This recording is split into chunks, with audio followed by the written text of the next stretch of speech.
Cosmic horror is not about violence or gore. It is about realizing how small and powerless individual existence truly is. It is the fear of entities that do not care about morality, justice, or emotion.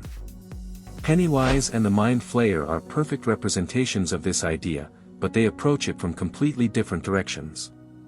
Pennywise weaponizes fear itself, turning emotion into sustenance.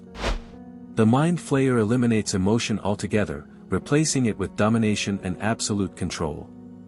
This battle matters because it is not a simple clash of strength. It is a confrontation between two philosophies of horror. One breaks the mind through terror. The other removes the mind entirely. Pennywise attacks individuality, while the Mind Flayer destroys it. When these forces collide, the question becomes deeper than power levels. Can fear defeat something that does not experience fear as a personal emotion at all? This is not just a fight. It is a test of what horror truly means. Pennywise and the cosmic nature of fear. Pennywise is not a clown, and it is not even a traditional monster. It is an ancient extradimensional entity from the macroverse, a realm beyond human reality. The clown form is merely a mask, designed to lure and psychologically weaken prey. Pennywise's true form, known as the Deadlights, exists outside normal space and time. Exposure to it overwhelms the human mind, often leaving victims permanently broken. Fear is Pennywise's greatest weapon and its primary source of power. It does not simply scare its victims, it studies them. It learns their trauma, guilt, and subconscious dread, then manifests those fears into reality. The more intense the terror, the stronger Pennywise becomes. Against emotional beings, this makes Pennywise almost unstoppable. It can distort perception, manipulate reality, and twist imagination into something lethal. However, Pennywise's power is conditional. It depends on emotional response. When fear is resisted, when belief fades, or when targets unite against it, Pennywise weakens. Courage and emotional clarity have repeatedly diminished its influence. This reliance on fear becomes a critical weakness when facing an entity that may not process fear as an individual experience. The Mind Flayer and the erasure of identity. The Mind Flayer is fundamentally different. It is not a hunter that stalks individuals. It is a hive-mind intelligence that conquers systems.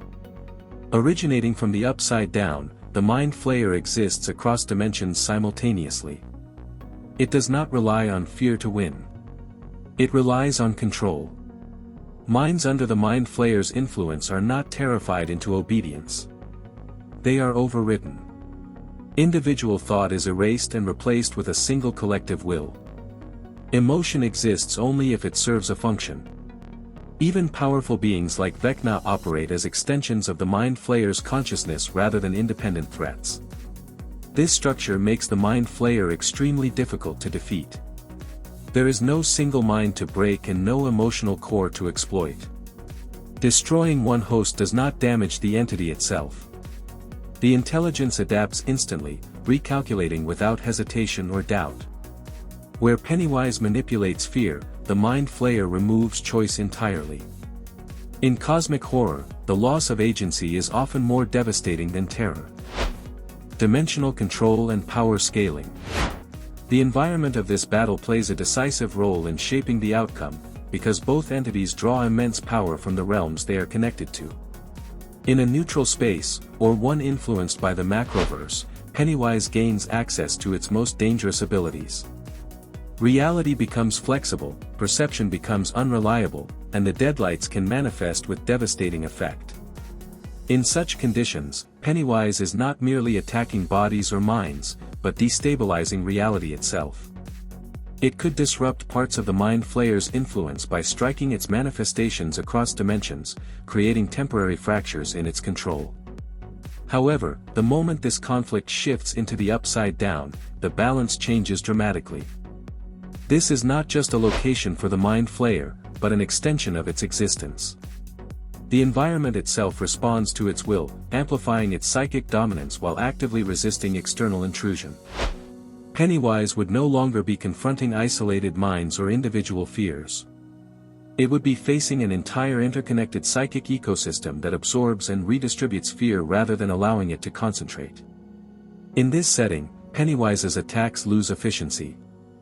Fear becomes diluted across countless linked hosts instead of overwhelming a single consciousness. Even if Pennywise manages to damage or destroy individual avatars, the core intelligence remains intact.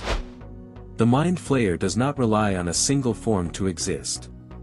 It functions as a system spread across layers of reality, constantly adapting and reinforcing itself. Pennywise excels at breaking minds, but the Mind Flayer does not operate as a mind in the traditional sense.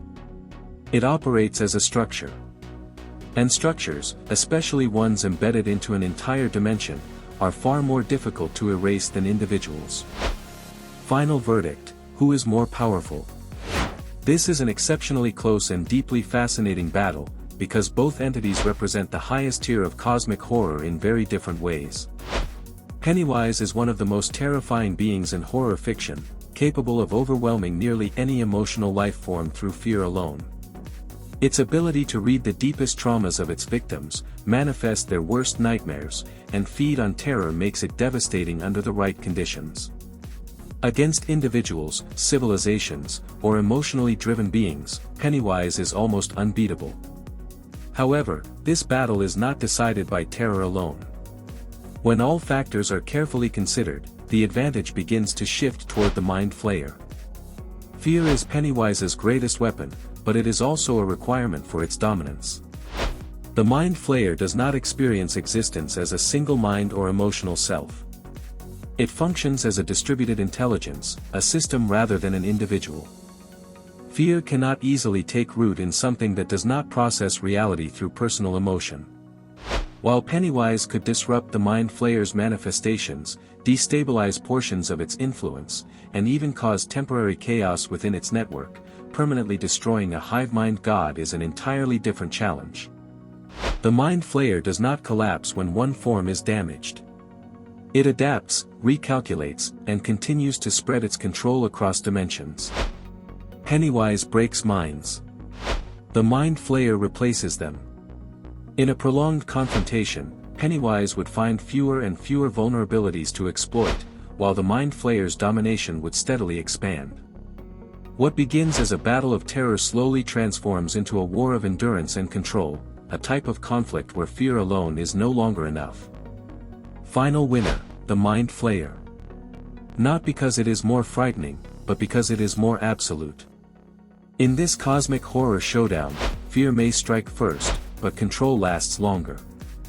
And in the end, domination outlives terror. Check out my other videos for more epic character crossovers and battles. Thanks for watching, and stay happy and healthy.